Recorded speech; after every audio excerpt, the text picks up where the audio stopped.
get started by asking you a little bit about yourself and give me a little bit of background on how you got interested in the trucking industry and how you got your start. Honestly, well, my name is Tune Goodwin, of course. And as far as getting started into the industry, I was just at a point where I was an exterminator. I was an exterminator for Terminex for 5 years, and after I left that industry, I got back into that same industry. It really don't pay much, and then a lot of people cheat the people that was the clients, So I really didn't like that. I was stressed out. So a friend of mine named Johnny, he was into the trucking industry. He said, come out and you know, um, become a truck driver. And he told me you make like 800 bucks. I'm like, 800 bucks, that's it. And like I said, forget it. I'll just take the 800 bucks until I can find something better. So I came out and I did it, and I ended up riding my first trainer. Had two trucks, and Mm-hmm. he was making like $2,500 a week off one truck. So I'm like, wait, you made that much? Because I've never seen nobody make that much money. In 1 week, $2,500 take home in 1 week. And then he was like, yeah. He was like, and that's what this truck make. I'm like, wait, that other guy behind us, because we was on the same route. The other guy Yeah. behind us, he got a truck too. He was like, no, that's my truck. He drives it for me. I pay him like $1,200 to $1,500 a week. So I'm like, you make an extra $1,000 off that truck. And after that, like that dude, he became like I call him pops now because he say he was like a father to me in the trucking industry. So I call him pops now, and he showed me how to go forward in the industry, and that's how I got started. That's cool. And how when you think about pops, what are the type of things that when you say he showed you how to go forward in the trucking industry? What are the things that you need to know to get started?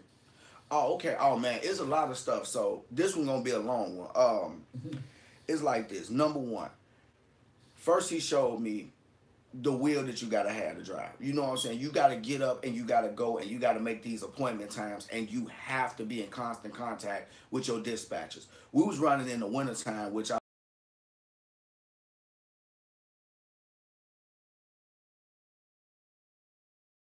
hand through the snow, if that makes sense, because that's the time that people had the most accidents.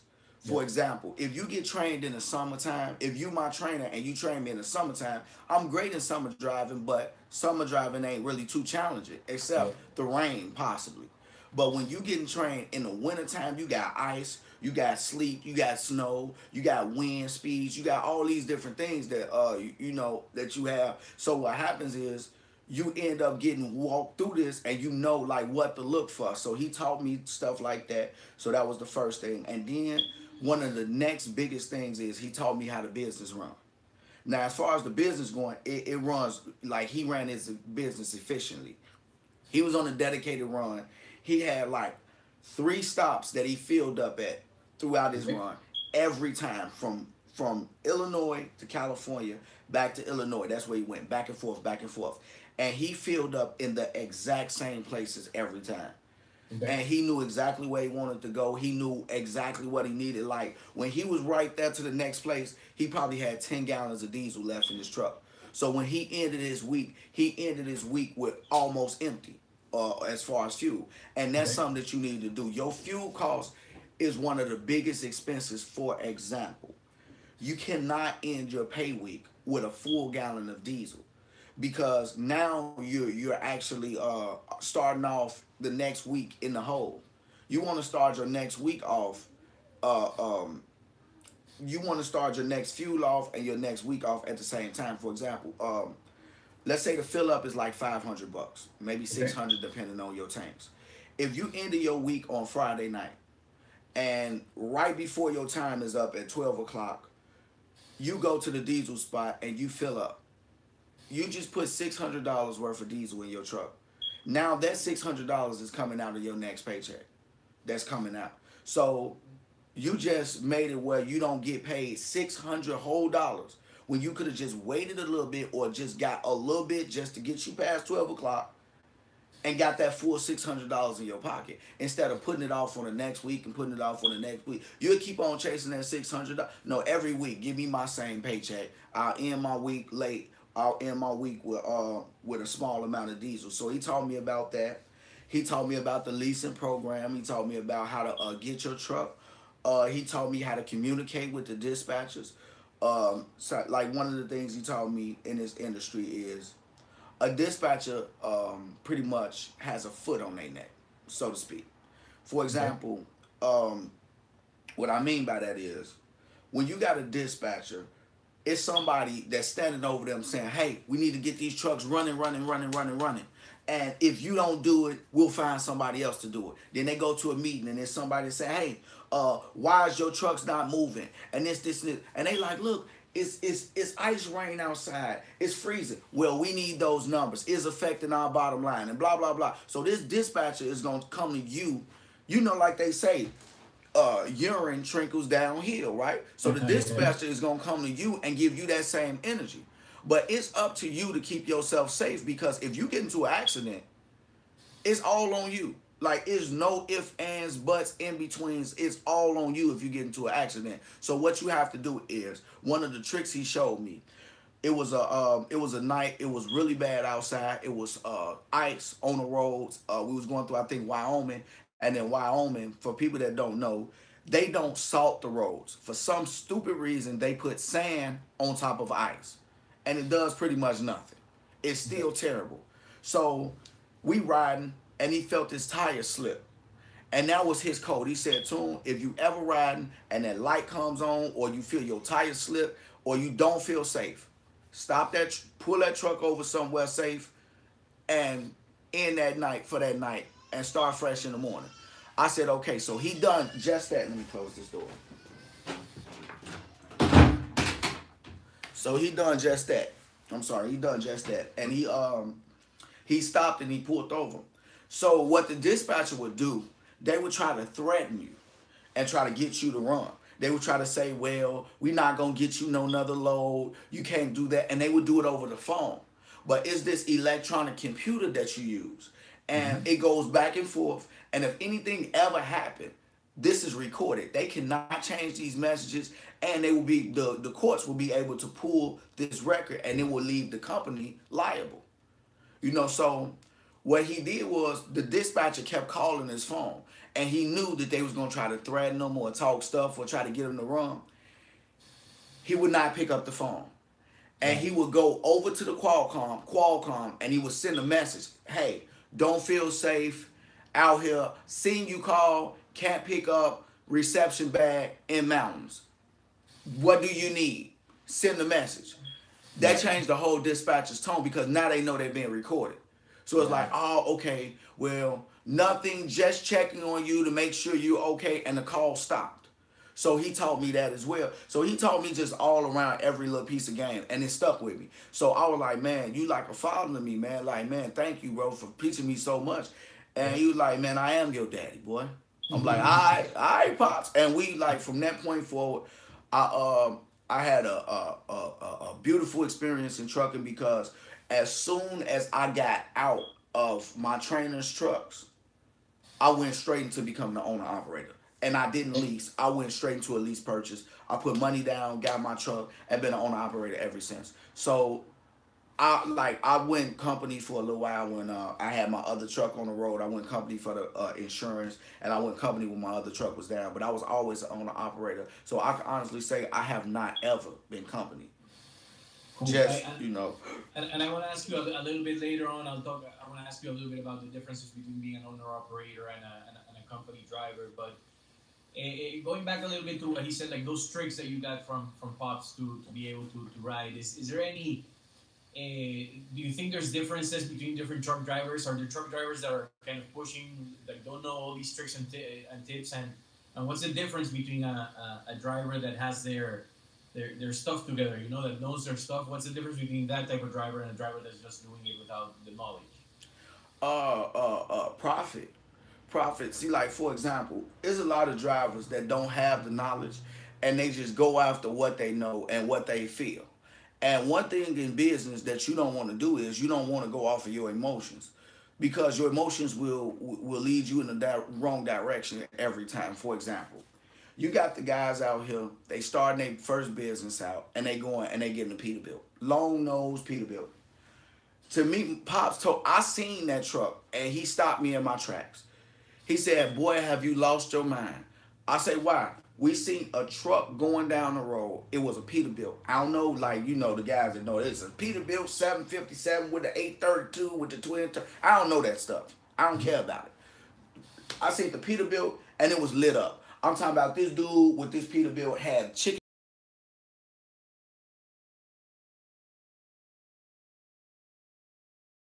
and around his whole tractor. And then I looked at Pops. I said, I want that. He was like, boy, you lost it. I'm like, what you mean? He say, first and foremost, if you got any light on them trucks, you know that them lights got to stay working. If you put a light on there, it's got to be working, which means that if 10 of them lights go out, you got to replace 10 of them lights. I was like, okay. He was like, boy, them LED lights. You know how much them lights cost? I was like, how much? He was like, probably close to $100 a piece. I was like, dang, for real? He like, yeah. He was like, okay. Now, you got them lights, and you got that Peterbilt. You know how many miles per gallon that thing get? I'm like, nah, he was like 5.5 on a good day. I'm like, that's it? He like, yeah, because a good amount of miles per gallon is about 6.5 to 7. And that can be a difference between $100 to $200 per week in your paycheck. So he was like, so, son, you see the type of cars I got? I was like, yeah. Now, I got a big house, too. Now, this Pops, he had me because he had a Mustang, he had a Hummer, he had 2 Escalades, and he had I think he gave his sister a Benz or a BMW. Now, this Pops, this what he got. Now, he like, son, you want that BMW? You want that Escalade? You want that other Escalade, that Hummer? You want all that? I'm like, yeah, I want all that. He say, you want that big house that's paid for? I'm like, yeah. He was like, or do you want a pretty truck? It's a work truck, son. That's all it is a work truck. And if you remember that, you'll make a lot of money. And that been my philosophy every time. So now, like, you know that, you start getting into the trucks, and it's like, okay. And then I learned later, like, why would you get a Peterbilt unless you hauling something that requires a Peterbilt? For example, Peterbilts are really, really strong trucks. Okay. They really strong. Like, if you hauling something really, really heavy, those are the trucks. They are built to last. They are built strong. So you hauling heavy, hauling all that, Peterbilt. If you doing some, and another thing about Peterbilt, they don't break as much, but when they do, you gonna pay. For example, I got a 2007 Freightliner. Mm-hmm. If my turbo on that 2000 Freightliner go off, $2,200.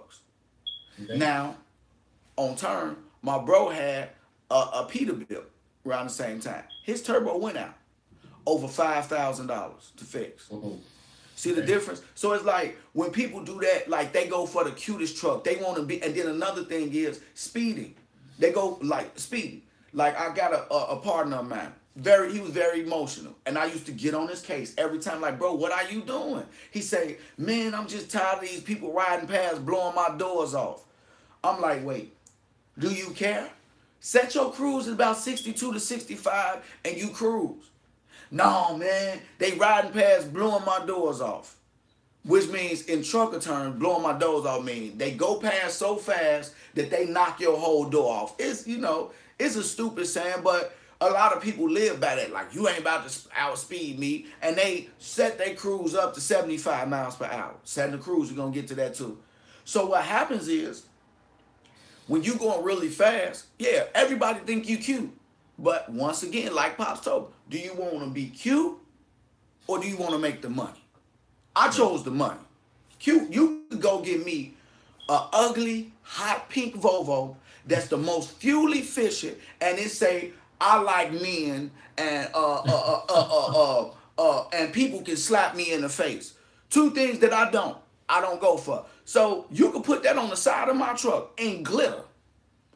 And I swear I will ride that truck every day and make that extra $200, $300, $400 a week every day proudly. Because I don't care. At the end of the day, when I come home, I got all my trinkets. I get everything I want and I make that extra money. Because $250 a week extra, that's a $1,000 car note you could pay if you wanted to. Which means you could go get you a 2018 Range Rover if you would like to. Or you could be cute. Yeah. Give me the Range Rover. You keep the cute. You understand? So you got that, and then people want to ride fast, and it runs your fuel mileage out. Like, if you do 62 Set your cruise at 62 miles per hour and you just cruise down the road versus doing 75 miles an hour which without your cruise set or with your cruise set, you're probably gonna do like a 5.8 or 6.2. Versus me, I'm at 62, chugging along, going down the road. Mileage say 7.3. I'm smiling all the way to the bank. And another thing is, he taught me and he showed me for fact. He said, now you see that idiot right there that's flying past? I say, yeah. He said, now you see how fast he going. He said he on the fast track to Nowheresville. I say, for real? He said, yeah. Now watch this. Now watch this pace. So we rolling, and this dude fly past. I watch the truck. So we keep rolling. About 4 or 5 hours down the road, we end up coming up on him. We was just stopping to be stopping, and he was right up there at the gas station getting diesel. And he was like, that's what you get. Because when you going fast, only thing you doing is speeding to go get some more diesel. And that's all you do. You on your way to get diesel. That's it. So yes. So being fast doesn't necessarily mean being productive, no? And making the profit that you're gonna make. I have a question. It seems like obviously Pop's kind of showed you the game from the beginning, but then you have all these calculations in your mind, right? Do you just, is it just based out of experience, or how do you calculate and how do you make sure that you know that you're optimizing your profit? Do you have tools? Do you keep records, or is it just more your experience every time you're writing?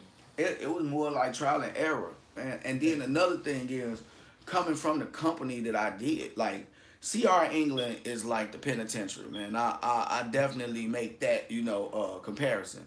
It's like being in jail. Like if you can go to the harshest penitentiary and you can live off the food they got, you can live off being in there, you can live off being in that mind state. After that, when you get out or live somewhere else, like you could do anything after that, because it's like you've lived in the worst conditions. So it's like now, like what else is it? CR England is horrible. I always say that because they got the potential to be the best, honestly. And it's like a hate relationship because they could be the best, but they greed make them the worst. And I was there. For example, a trucking company that's pretty fair is gonna pay you, if they paying you mileage, they're gonna pay you about $1.50 a mile. Close to $1.50 plus fuel surcharge. Well, probably about $1.50 a mile with the fuel surcharge. That's pretty fair. $1.50 a mile with fuel.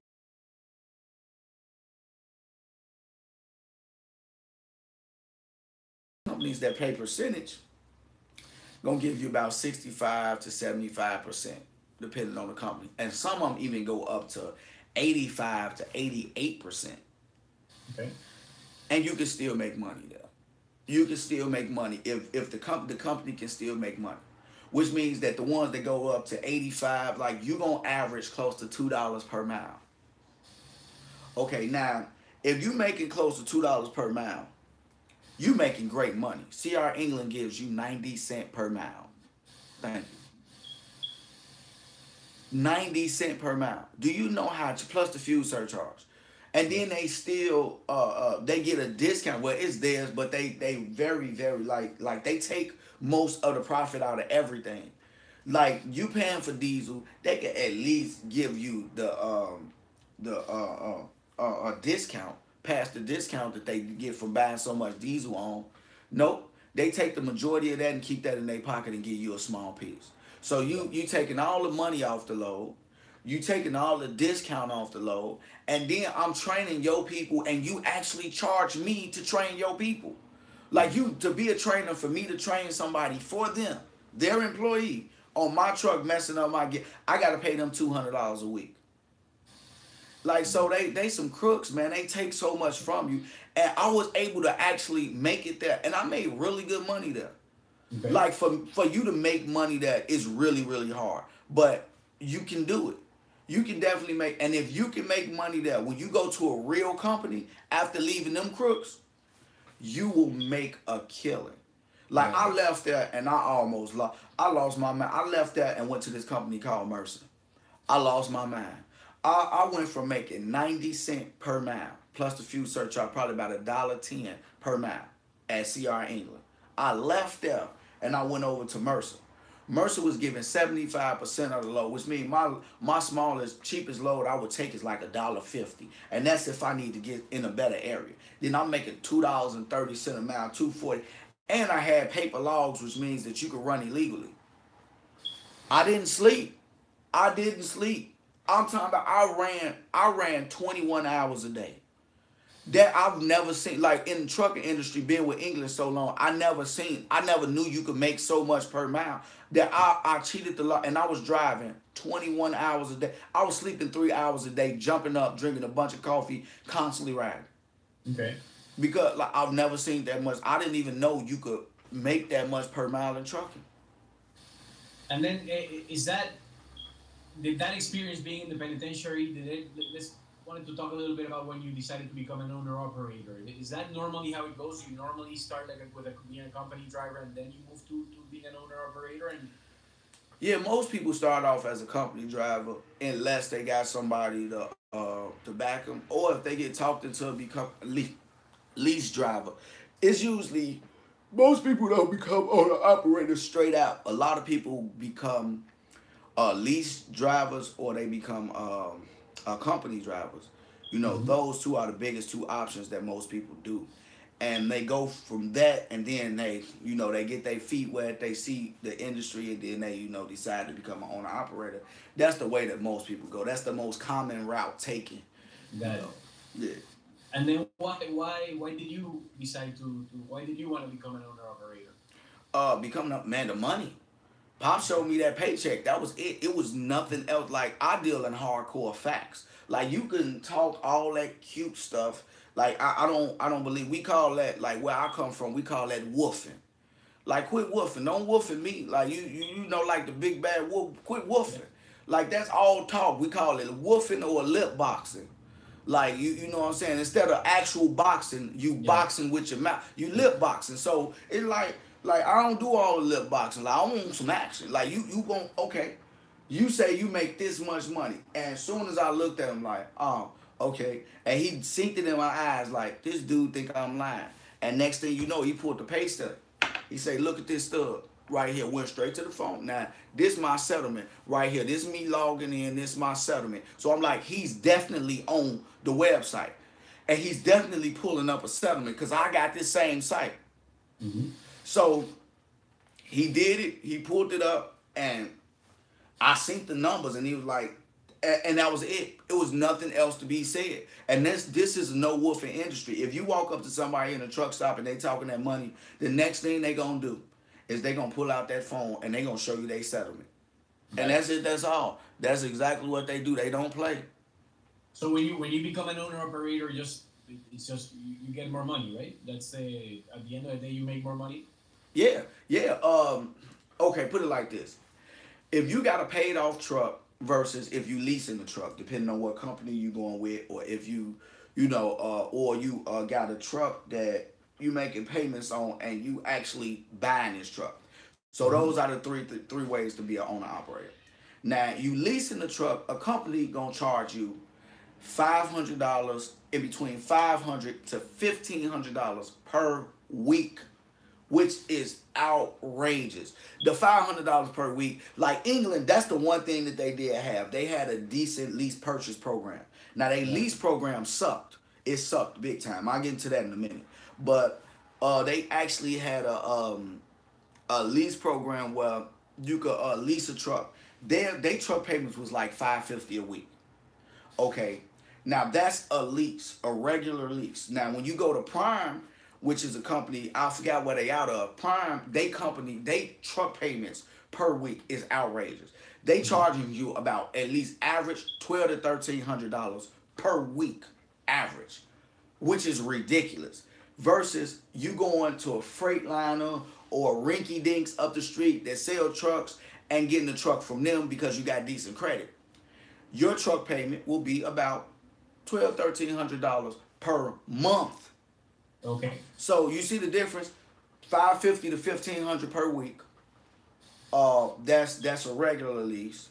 Lease purchase, you probably gonna have give or take the same thing, give or take, with a lease purchase through the companies between 500 to 12, 1300 possibly, and they try to make you pay it off fast, and then purchasing from a lot or a dealership somewhere that sells trucks, Mm-hmm. like you can get a brand new truck for about 1,500 bucks a month, depending on your credit rate. Now, if your credit score good, now if your credit score bad, they're gonna give you a high interest rate, and I've seen a lease payment go up to 2 grand in a month, which is high, but Okay. it's still like you still own your truck flat out, and then versus having the title. Now, having the title, you don't have any payments.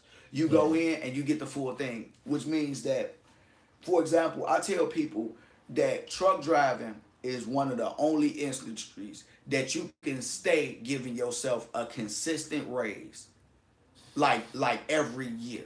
Let's just Mm-hmm. say if you started off, I'm gonna show you a raise program that I came up with. I used to tell all my students this. I was like, you can give yourself a raise every year, even with England. They say how? I say I'm gonna show you.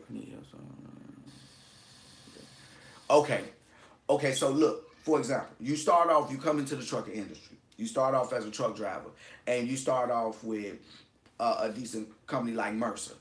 And let's say they had a school. You start off and you in well, no, CR England. Let's just do England. Yeah. You start off at CR England. Okay, you come in, you're a trainee. After you stop being a trainee, you become a company driver. You just gave yourself a raise. So you go from making 300, roughly $400 a week, to about five, in between $500 and $700 a week with England as a company driver. Then you say, okay, I'm gonna get my feet wet and I'm gonna become a lease driver. So you become a lease driver and you become a phase two trainer. Phase two trainers pay their students a little bit more. So you get those two going. Now you running, you out there on that road, and you're a trainer and you're a lease driver. Now you making $1,200 to $1,700 a week, and you running. So now you making $1,200 to $1,700 a week. You get to the end of that lease. You get a short lease, you get to the end of that lease, you put down the money to buy that truck. Variable mileage goes away. Variable mileage, let me explain what variable mileage is. Variable mileage is a thing with CR England, because they some crooks. They charge you like 12 cents per mile just for the being able to use their resources, like having a dispatch and things like that, which I think is crooked, because if you are on an operator, you don't have to pay for it, which is Mm-hmm. like, wait. So they do that. They do that right there. So they pretty much stealing in between $500 and $1,300 per week from you with variable mileage. So Okay. you put down to buy your truck, variable mileage go away. You just gave yourself a $500 to $1,300 a week raise. So now you doing that. Your truck payment go down to about $650, $700 a week, and it's still about right there. So bam, you going up there, you riding down the road. So now you paying $650 to $700. That's it. Now you keep going down the road, and now you can become a phase one trainer. You pay your phase two trainee $4, $6, $8, $900 a week, depending on how good of a week y'all did. You pay them that. Now you become a phase one trainer. Only thing you pay out is England, $200. So now you go from paying $700 out to $200. Just gave yourself another raise. Mm-hmm. Okay, now you're a phase one trainer. You going down the road. You got your lease truck. You making your lease payments. Guess what happened? A year and a half that went past, and you paid off your truck. Your truck payment was $650 a week. Just gave yourself another raise, $650, because you got to pay it off truck. Now you going down the road. You got to pay it off truck, and you got these company drivers coming in. So you say, you know what? I'm about to take this company driver, this trainee that I got, that I've trained, put him in his driver's seat, have him train, and go buy me another truck. Now you paying him, you making money off that truck, and you doing the same thing in that truck. You just gave yourself a $1,200 a week raise. You see what I'm saying? Like the raises never stop, and then you do that 5 times. You got 5 trucks. You can gave yourself a raise 5 times, and then guess what? Time for another raise. You say, all right, well, I'm tired of being with CR England over here. I'm gonna take myself and my drivers and go somewhere where I can actually make better money. So you go from making 90 cents a mile on your truck plus fuel surcharge to going over to somewhere and making $1.50, $1.80, $2 a mile on your truck, on another truck with this company. So now you got that company, you making all that money, you got your drivers, you gave yourself ridiculous raises. You gave yourself 12 to 13 raises in the last 3 years. So now guess what? You want to give yourself another raise. Go get your own authority and get a trailer. Cut out the middleman. Now you got even more money. This is an industry where every little decision you make can either affect you in a negative manner or positive manner. But if you do it, if you calculate it, if you really look at it and use your common sense and pull back your emotion and don't try to be cute, you can make a killing. And you can get that Peterbilt. It's just to me, I'd rather pay the little $1,500 that it'll cost me to rebuild my motor versus my buddy just paid over $40,000 to rebuild his Peterbilt motor. 15,000, 40,000. And which truck do you have? What brand of truck do you I have? got a 2007 Freightliner Century, Freightliner. and I own a 2007 Volvo VNL. I got two Yeah. trucks. So I have a question. When you decide to purchase your trucks or lease it or go through that process, how does that process look like? What type of information do you get? Is it like I bought cars in my life, right? Is it similar to that? Just going through the process of researching cars and then going to the dealership or going like that, or is there more to it? Yeah. Yeah, it's a little bit more to it. You're gonna do the research, but you're gonna go more in depth because, like, okay, with a regular car, you definitely want to go in. Like, okay, me and my mom was car shopping this weekend.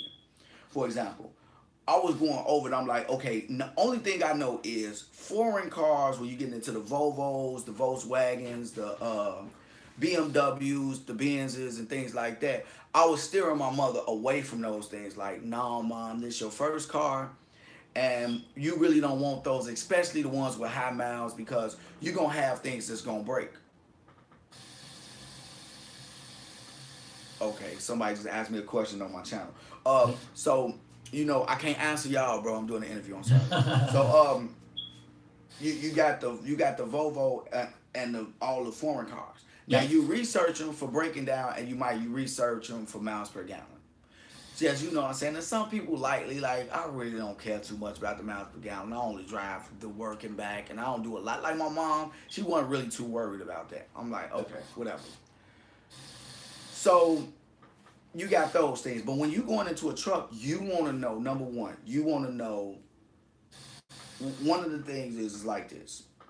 You want to know the brand. You want to know about the motor. You want to know, like, for example, the Volvo VNL, to answer, I could answer both questions at the same time because they asked. The Volvo VNL has a D12 engine in it. Okay, now, or is a V12. V12 is one of, I think it's a D12, B12. It's one of, I forget what the name of it is. It's got a blank 12 engine in it, and the Max Force International has this Max Force engine. When I tell you, they had to build this engine in the dumpster, in the trash can, because it's a piece of garbage. It is a piece of trash. It is a terrible motor. Everybody that I know that had one is like, it's horrible. It is horrendous. And it breaks down on you. So you want to research things like that. And then you, like the V12 motor, the D12 motor goes to like 1.4 million miles. Like that is known to get 1.4. The average with a truck is about 1.2, but it gets 1.4 million miles. So it's like, man, if you can do stuff like that, you in better shape. Like, why not get this one versus getting this one?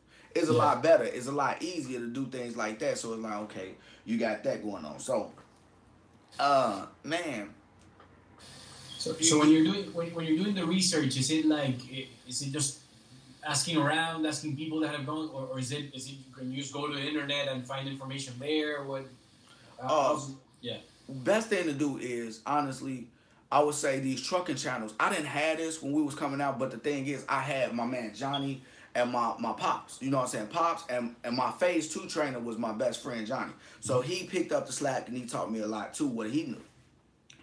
But when you got these trucker Browns out here, Golden Childs, and people like that I'm definitely gonna try. I'll keep it 100 trucking. All these different channels. I can't think of everybody. And HT Logistics, gotta shout them out. HT Logistics. You got all these people that got these channels, and they doing well for themselves. They will show you, look, this is what I got in my bank account. And then you got Asian Mile Show, who's showing you his beautiful girlfriend, which is a beautiful woman. She is so good. And his huge house. You know, so you got them to motivate you, and they give you straight game, unbiasedly telling you the game, showing you the backup. So I would say honestly, go on go on them, and go to these people channel, read the comments, and if you got a million people, like when I put out a video, 95 to 98% of my comments are always positive from other Yeah. truckers that's been doing it for a long time. Like, this guy's not lying. He's this. Or if I slip or stumble, somebody just correct, like, hey, you know, it's a little bit better to do this way too if you didn't think about this. So it's cool. So if you get somebody who's got like that, you can take a lot of their word for it, and they'll tell you the truth about it. Now, the only thing is, a lot of people is pretty biased. But you know, because like if you got a guy that's been running Peterbilt's all his life, of course he's gonna say Peterbilt is the best thing. But you know, that's how it's go. Yeah, yeah. And then the whole thing with the financing or the credit and stuff like that, is it just again similar to when you buy a car or something like that? Just figure out the different options out there, or because it's a big expense, right? You say that one more time. When you're thinking about the financing options, right? So you research the actual truck and the features and the gas and the engine, but then when you research the financing options, are there? Is it just like buying a car when you lease it or buy it? Is it similar to that? Like, yeah, it definitely is. It's like, okay, when you going out and you going to the dealerships, as I said before, like you want to go to, like, for example, Long Mountain Truck Sales is like more of a lease purchase program, where they do lease purchase program where um if you mess up, you miss a payment or anything, you start over, they take the truck, you start over, blah blah blah, this, that, and this. Versus you going to like Arrows Truck Sales or Freightliner, where they just buy here, pay here. You Got it. know, like you buy from me, you pay here, blah blah blah. And you know, like after you finish these payments, it's your truck. If you miss a payment or blah blah blah, we could work this out or do like these other leasing places. You could still get the truck, but it's still considered a lease versus if you buying the truck straight out.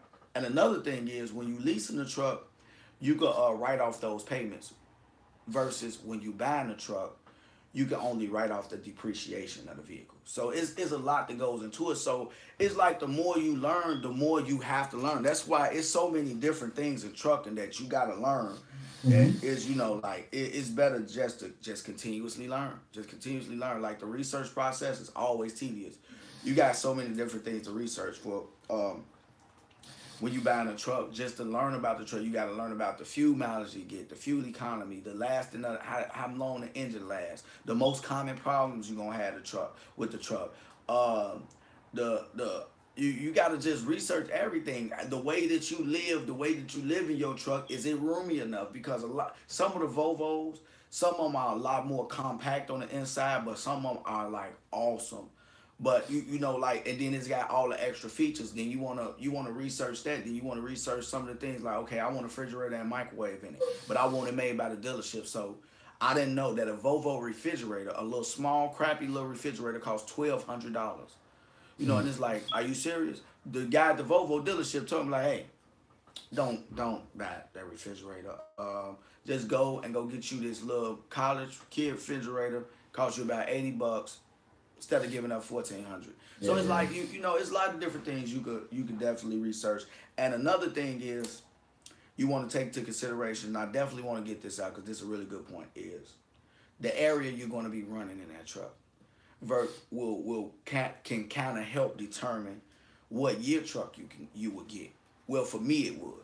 If Mm-hmm. I'm running the California area and I found the dedicated that's paying a lot of money from here to California, and they gonna pay me to go there and come back, I would get me a newer truck. I would get me a 2012, 14, 16, you know, something like that, and I would run and I'll make a killing. Versus if I'm not going into California, I'm not buying that newer truck. I'm gonna give me a '07 at the newest, because or I give me a glider kit. A glider kit basically don't have all that new stuff. There's new stuff called regen. You got the regen DPF system. Mm-hmm. That's very expensive to fix. It breaks a lot, and it can put you on the side of the road because it's stupid.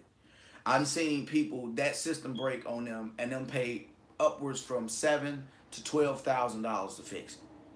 And it's a stupid system. It does absolutely nothing. It's supposedly supposed to clean the air. 3,200. So it's supposed to clean the air. Stupid to me. That's number one. Number two is the DEF system, DEF system. Okay, so you got that ridiculous amount of money to fix, and it costs you every week. You got to use like $30 a week putting the deaf stuff into the what's name. It supposedly helps to clean the air. Just another system that fails. Now these systems right here, one of my homeboys got these systems. He's got a newer truck. That man stay in the shop fixing those systems.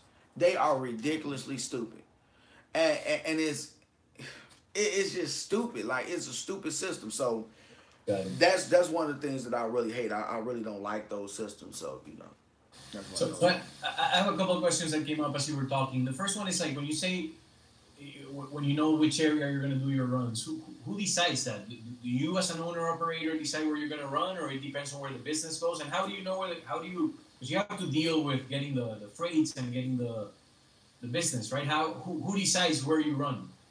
Okay, it depends on if you signed on to a company or if you got your own authority. Now, I'm gonna do the breakdown for both. Okay, go where you want to go, signed on to a company. Okay. Yeah. Okay, where you want to go? Let's just say you want to go to. Let's just say you want to go to San Francisco, whatever. You want to go to different places or whatever. If you were a company like Mercer, do whatever you want to do. They give you access to the load board. You pick your load. You see the rate. You choose the rate. You pick that load. You go. Snyder. If you go to Snyder, same thing. They got a choice program where you can pick your own loads and you go. You hardly ever deal with dispatchers.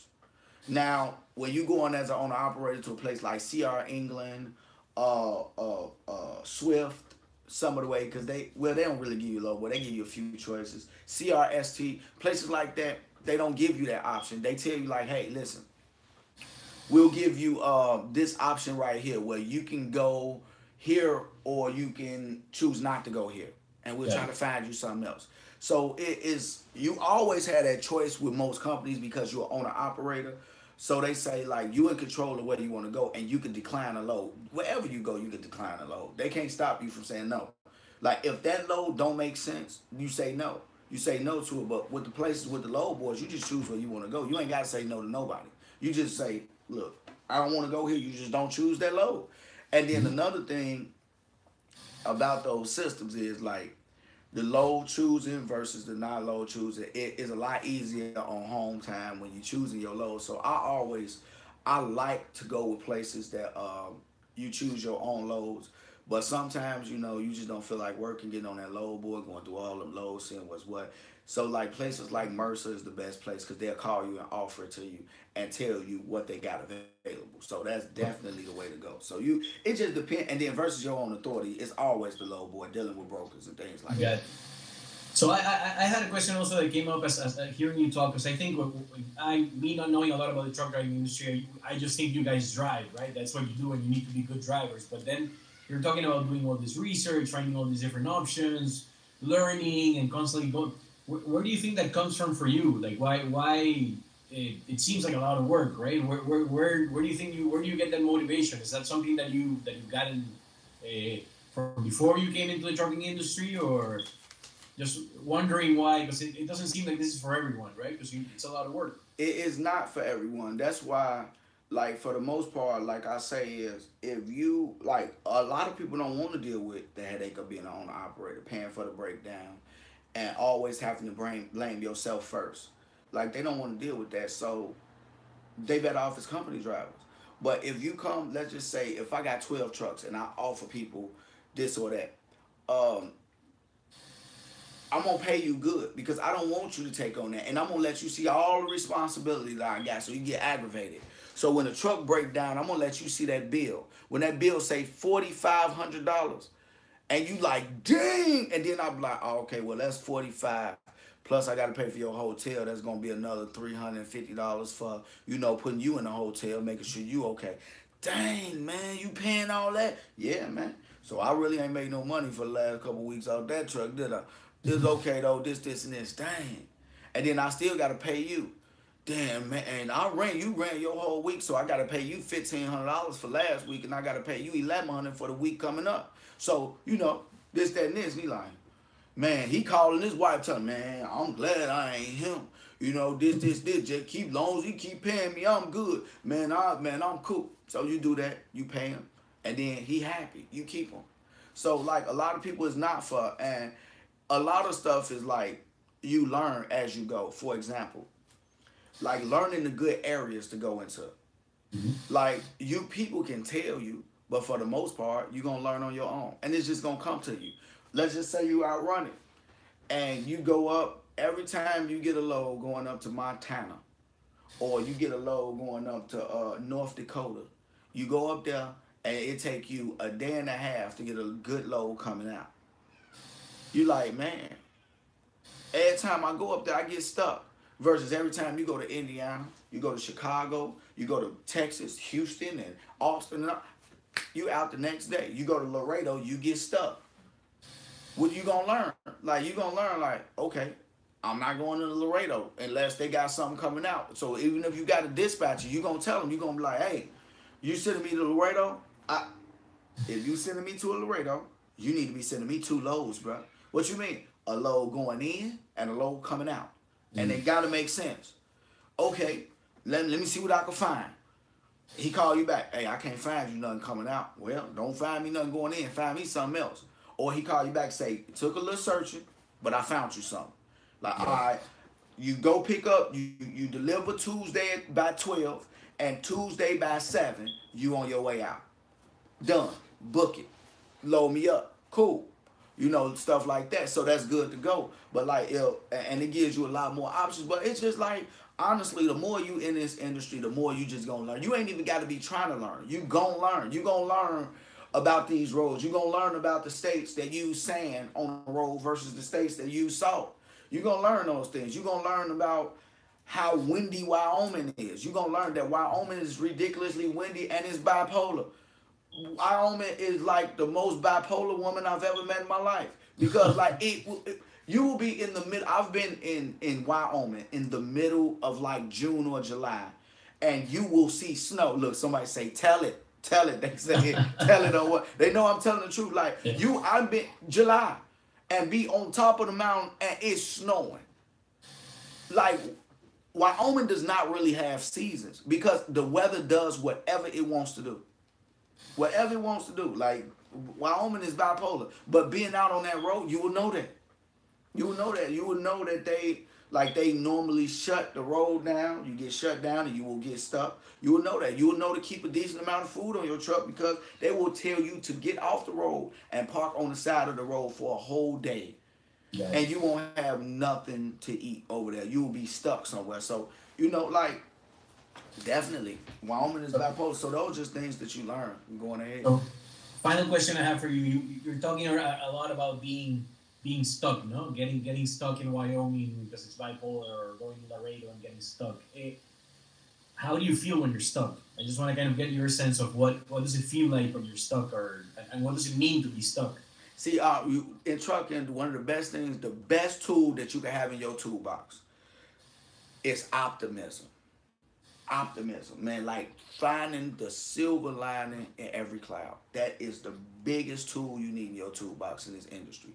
So me personally, if you doing what you need to do, if you sacrificing what you need to sacrifice, that's a vacation day to me.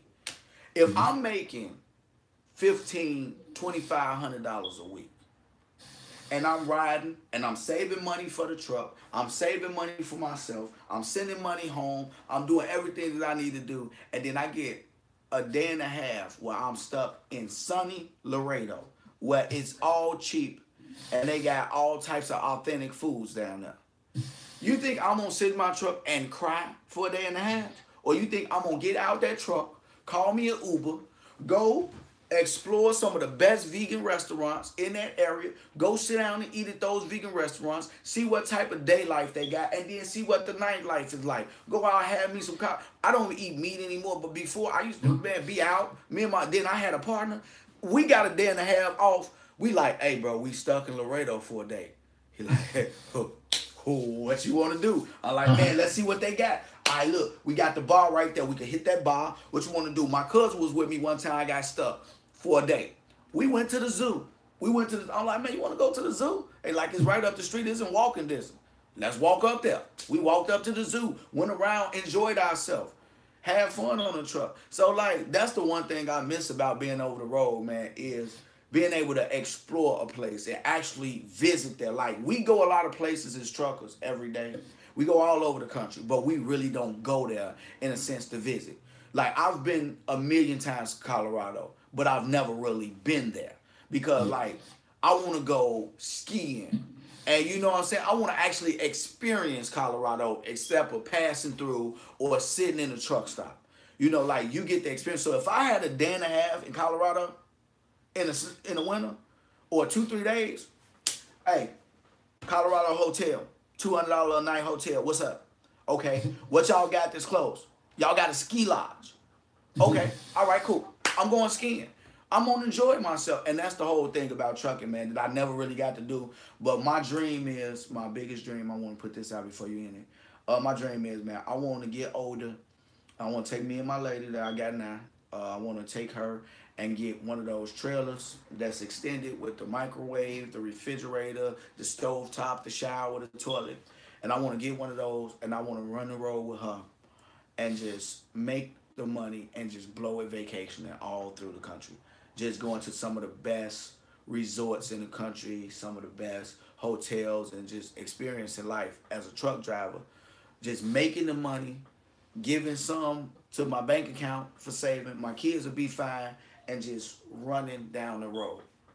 Sounds great. And that's it. Cool too. So again, I wanted to thank you. First of all, thank you very much for the time. Really appreciate it. I know very little about that world, so you gave me a little bit of insight into what it means. I just had a final question. If I want to go out in the street and actually get to experience one of these trucks, no, and talk to truck drivers who are on the road, is if I just roll up to a rest stop or something, I'm gonna be fine. Some people are gonna be wanting to talk to me and show me their trucks, or what do you recommend I do? If you want to talk to people, man, truckers, like I ain't gonna lie, go into a truck stop. Okay.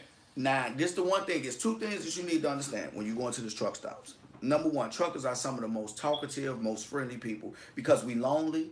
We own the truck, and the only out touch of most of the time we in this truck by ourselves, and the only human contact we got is through this phone.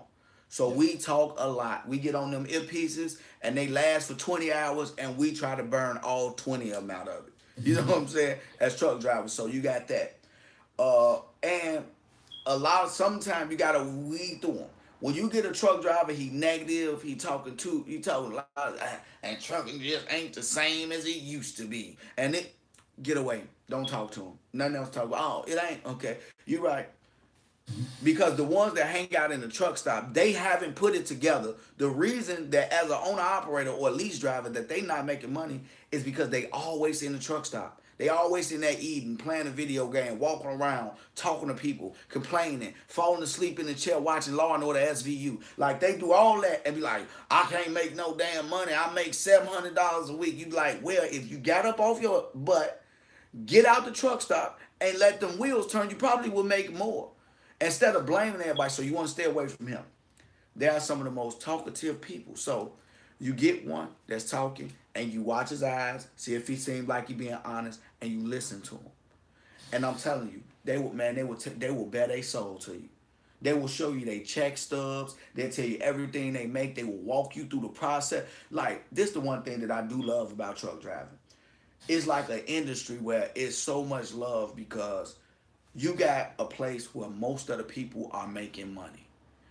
Like, you know what I'm saying? Especially like you own an operator, you making 1-2 grand. If you go into a room where everybody make over $1,500 per week, you're gonna go into a room where people hugging, shaking hands, showing love, treating each other to things, buying things because nobody's trying to stab you in the back because everybody got money.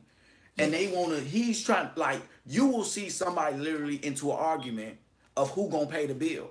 And it'll be like, I'm gonna pay the bill. No, I'm gonna pay the bill because everybody got money. And that's the industry. That's the biggest thing that I like about the industry is you can make some money and you meet some of the most amazing people are truck drivers. I swear to God, they some of the most amazing people. I got truck drivers I met and they like my brothers and sisters, my uncle. Like I got an extended truck driving family. Just because everybody making money and we always look out for each other. And we always argue over who gonna pay the bill too when we out. Cool. Well, I appreciate it, man. Thank you very much for your time. Yeah, that's it. That's it for us. Really, again, really appreciate it. It was great meeting you, and I look forward to continue to learn from you watching your videos. Really appreciate it. All right, man. I appreciate you too, man. Thanks a lot, bro. Thank you. Have a good day. You too. Bye. I just made a quick couple $100, doing that interview. That was fun. You know what I'm saying? Hey, y'all, now I can answer some of y'all questions real fast. Ha ha ha, yep. A day and a half off is like a party weekend. Dang all right. Ha ha ha, tell it, yep, ha ha. Research, lots of research, word of mouth, true. UPS freight dollar per mile, they pay for everything like tolls or tag, FC, fuel surcharge. Is that good? $1.05, you could do better. You could do better. Yeah, true. I'm taking the next step. You from Cali? No, I'm not from Cali. Ha ha. You like that Volvo VNL? How's the motor? The motor labs 1.4 million. Been a company driver. All right, sound good. All right, y'all. Y'all be smooth. I enjoyed y'all. I hope y'all enjoyed that because that was a nice little interview. Somebody just paid me to interview me. Man, I love that. That was dope. So owner operator is the way to go. It definitely is big money. Your money will get even bigger. You already know. Hey, make sure y'all go check out the clothing line, man. Oh yeah, before I go, listen, y'all. While I got y'all on here, I want to show y'all something. Damn, baby, you leaving? Damn. Oh, okay, she ain't gone yet. Look, let me show y'all something real fast. Baby, where my shirt's at? Okay. Look, I want to show y'all some stuff, man. These are the dopest of the dope. I told y'all we're about to get to it. That's my lady. You see her? You see my baby. Look at my baby right there. Hey. Do the baby dance, baby. Do the baby. Show him the baby I'm dance. the baby dance. Man, he trying to. Look at me caught up. What's up, big caught up? Give me kill. Give me kill. Nah, good. Go ahead. All right, look. For all my truckers out there, y'all playing about branding, don't play about branding. I got the polo shirts.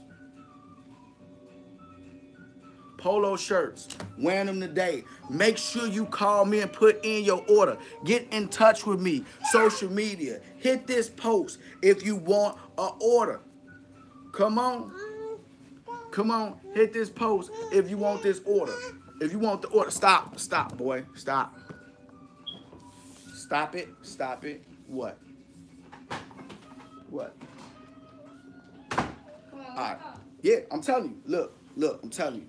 Come on, Stinkable. See that?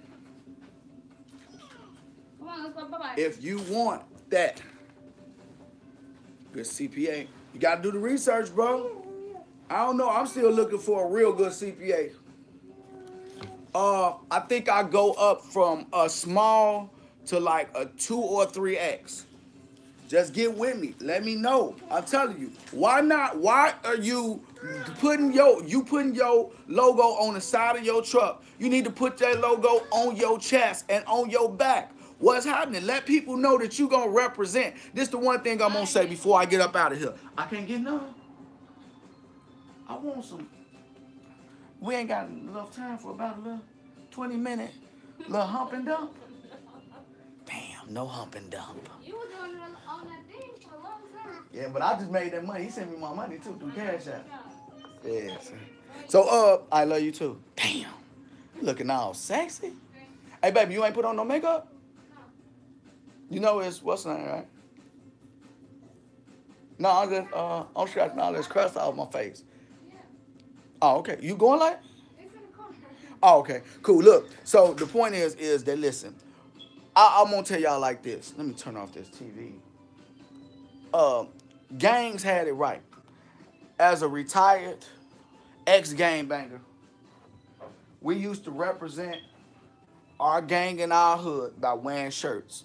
And we wanted everybody to know. We wanted everybody to know, like, hey, I'm a gang banger, and this is my gang.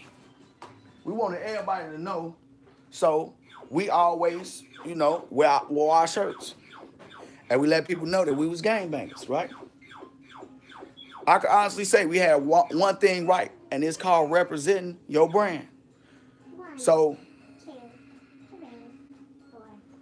So and I got the hats to go with it. I'm gonna do a video and I'm gonna show that off to y'all. So make sure y'all be tuning in. If you're not subscribed, subscribe. I'm telling you, YBE on the front.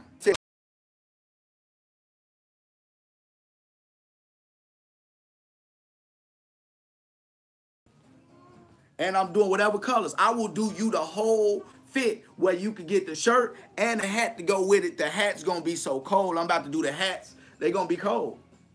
I'm telling you, I'm not playing. I'm not playing with people. You understand? I'm not playing. I'm not playing. I'm not playing. And if you want some customized stuff, look, you want something cold. Look at this. Look how cold this is. Let me show y'all this. Show y'all this. See this? See this? That's for you.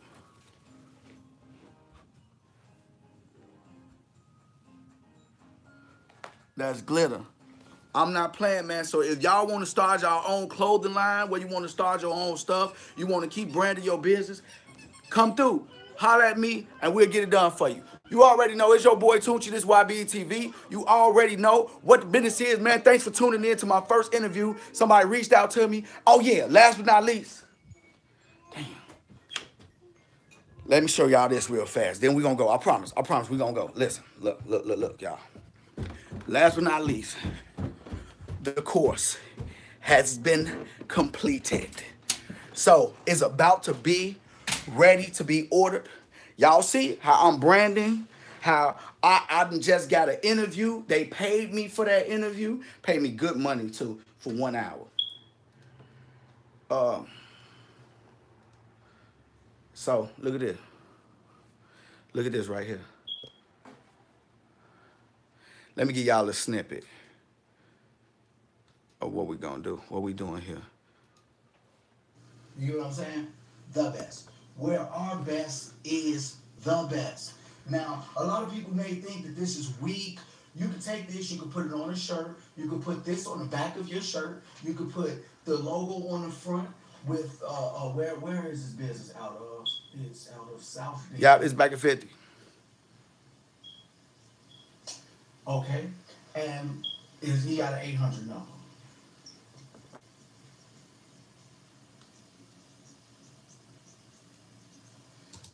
Point is, it's ready to roll. So the course is about to be out. It's time to rock and roll, y'all. Let's get to it. Look, I got to get ready for work. I got to go. As y'all see, we doing a foil right here. Super dope stuff. So I'm telling you, man, make sure y'all rock out with me. Make sure y'all watch. Rest in peace to my brother. You already know it's your boy Tunchi. And if you don't want to end up in a box, think outside of it.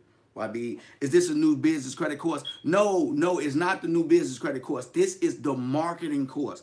I teach you with the business credit course. I teach you how to set up your business correctly, and I teach you how to make money get business credit without using your social for your business. And then this course right here is showing you how to do your social media, how to get you a slogan, how to brand yourself, how to put yourself out there. And then last but not least, you buy some shirts from me. So if you done bought my first course, you get this course, and then the next one, I'm about to rock and roll with you. We not playing no more. We not playing at all. No joking. No, listen, we not playing. All right, we not playing. We not playing. You already know. Told you. YBETV. Don't want to end up in a box. Think outside of it.